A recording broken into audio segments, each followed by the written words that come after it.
Hi everybody. I thought I'd share a family recipe, a favourite with you today. For tea we're going to have a risotto. We're going to have a chicken risotto. Well, it's chicken and mushroom, but it's a really good economical way of using up leftovers. Yesterday we had a family Sunday dinner. There's 10 of us, and I cooked 2 large free-range chickens, and they only like the breast meats. There's still loads left on the carcasses, so I stripped it all off, put it in the fridge overnight, boiled the carcasses down to make stock, because I particularly like using my own chicken stock. So everything just gets boiled down for a couple of hours in my pressure cooker, and you have the most delicious stock. But you can of course use a stock cube. These are your ingredients. Now, I prep everything before I start. So I've got my onions chopped, my mushrooms chopped, my peas are cooked, everything's weighed out, and I've chopped up the leftover chicken into bite-sized pieces. I'm going to start off by melting 2 ounces of butter in a heavy base frying pan. It really helps if it's heavy base, because risotto does have a tendency to stick. So I'm going to put this on fairly low heat. The butter is melting, and into that is going to go the onions. In they go. And we're going to cook those on a fairly low heat until they are soft but not brown. We don't want them brown. So we're just going to carry on doing that. Turn the heat up a little bit. I think it's always worth, if you're doing a roast dinner, it's always worth doing a bit extra and using the meter to make other meals through the week. I can normally, feeding 10 on a Sunday, I can normally feed Andy and I another 2, maybe 3 nights, depending on what we have. And what I don't use, I put in the freezer. I stick it in the Ziploc bag and I pop it in the freezer.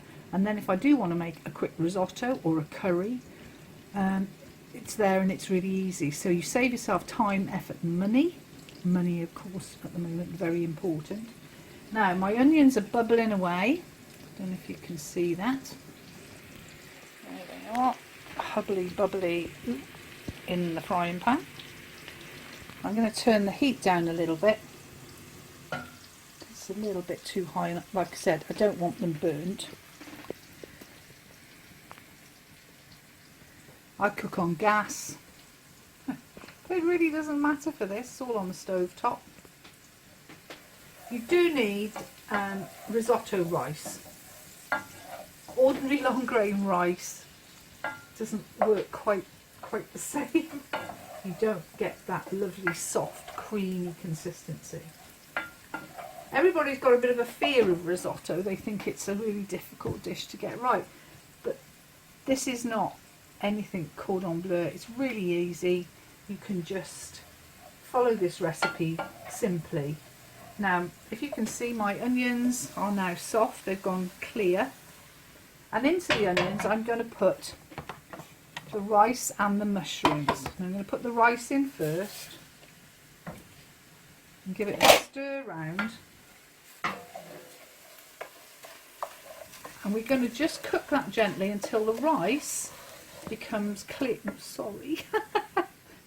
I don't want you getting seasick now if I bump the camera. I'm working differently to how I normally do, because I don't normally cook on the stove top when I'm talking to you guys. I'm normally on the countertop making cakes. But I thought, actually, we've got quite a lot of family recipes that are cheap and quick and easy to do, and I thought I'd like to share them with you. Over the weeks coming, I'll be doing some vegetarian recipes that are so easy, so quick and absolutely delicious, that I think you'll like. You can make this risotto vegetarian, obviously. I'm vegan. If you don't use butter, you can use a butter substitute, a vegan butter substitute. Obviously no meat, but I've done this with pea and mint. I've done it with leek, peas and leeks. It's ever so easy. Christmas time, it becomes turkey risotto.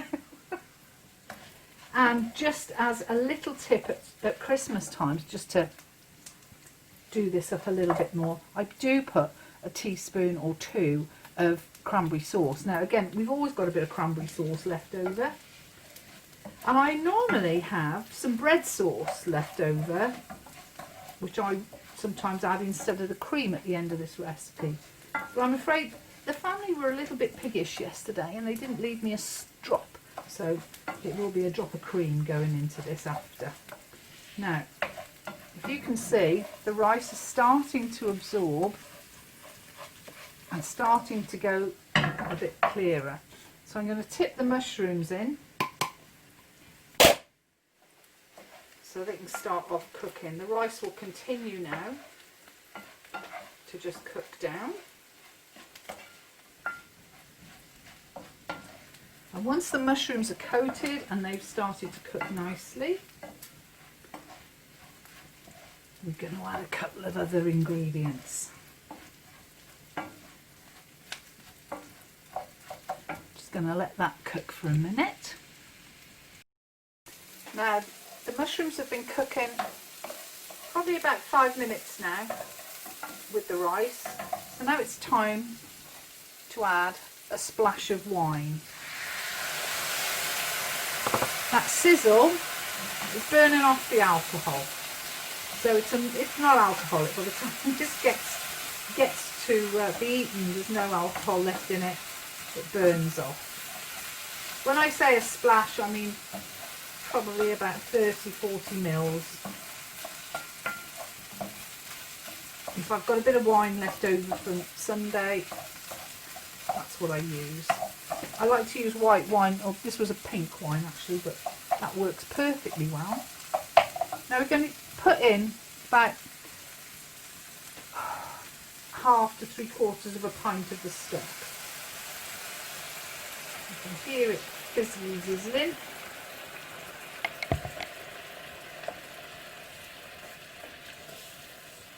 This is starting to smell very nice indeed.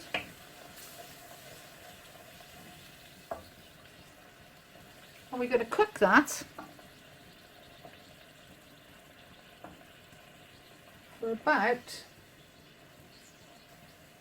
5 to 10 minutes till it all starts to go down nicely.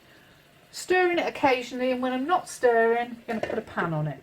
I'll put the lid on the pan. Okay, low heat. We're going to cook that just over 5 minutes. Okay, it's been bubbling and boiling for 5 minutes. I'm going to add my tin of chopped tomatoes straight in.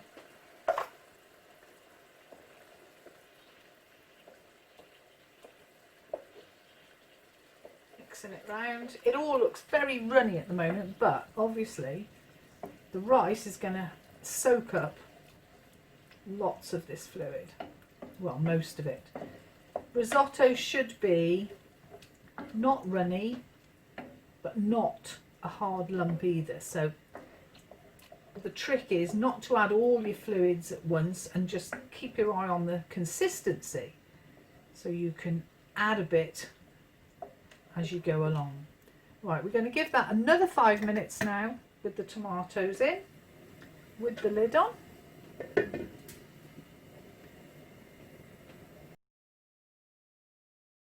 Okay, we've been bubbling away now, so you can see that's bubbling beautifully in the pan, just on a simmer. And now it's time to add our other ingredients, and we're going to be adding our chicken, and that goes.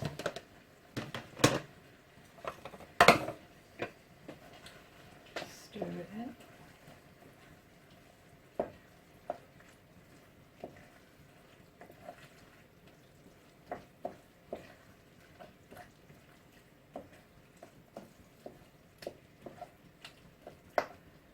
our peas and our sultan. Not everybody likes sultanas. We do. If you don't like them, leave them out. I like them. I like the sweetness that they add.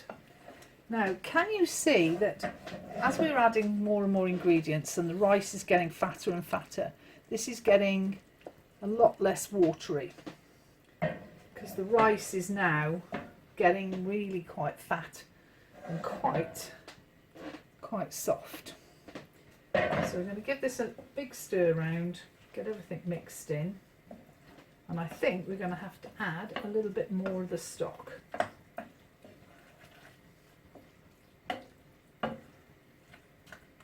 But before I do that, I'm going to season it. There's no seasoning in this at all. I'm not going to put a lot in. I'm going to grind in a little bit of Himalayan salt and a little bit of freshly ground black pepper. Stirring in. And that is a little bit too dry, so we're going to add a little bit more liquid. It's not the end of the world if your risotto is too wet, to be honest. It might not pass restaurant standards, but I promise you it will taste divine. This will serve 4 smallish, 4 medium portions, 3 bigger ones, depends on your appetite, how much you eat. My son and daughter-in-law will be having some of this with us. Now we're going to pop the lid back on that, and we are going to leave that to cook just on a gentle heat with the lid on, stirring occasionally for another 12 minutes. And we're just going to keep our eye on it until it has reached, the rice is soft and it is not too wet. Okay, see you in a minute when it's finished bubbling. Everybody, this has been simmering gently with me stirring it every now and again, probably for about 15 minutes now. So I'm just going to stir in a little bit of cream, a couple of tablespoons, that's all you want really. I call this leftovers really because it's leftover chicken, leftover peas from Sunday, and there was some cream left over from dessert, so that's gone in here as well. It's one of those things you can add. If you've got sweet corn, it can go in it. If you've got ham, you can do chicken and ham, you can do ham on its own. It's one of those things you can substitute for whatever you've got. Try experimenting. It's a beautiful, fun dish. And actually, here's the finished product. Again, if we had smelly vision, you'd be able to smell how nice this smells. And now we're going to eat our dinner. I'm Penny. Lovely to see you. See you again soon. Bye.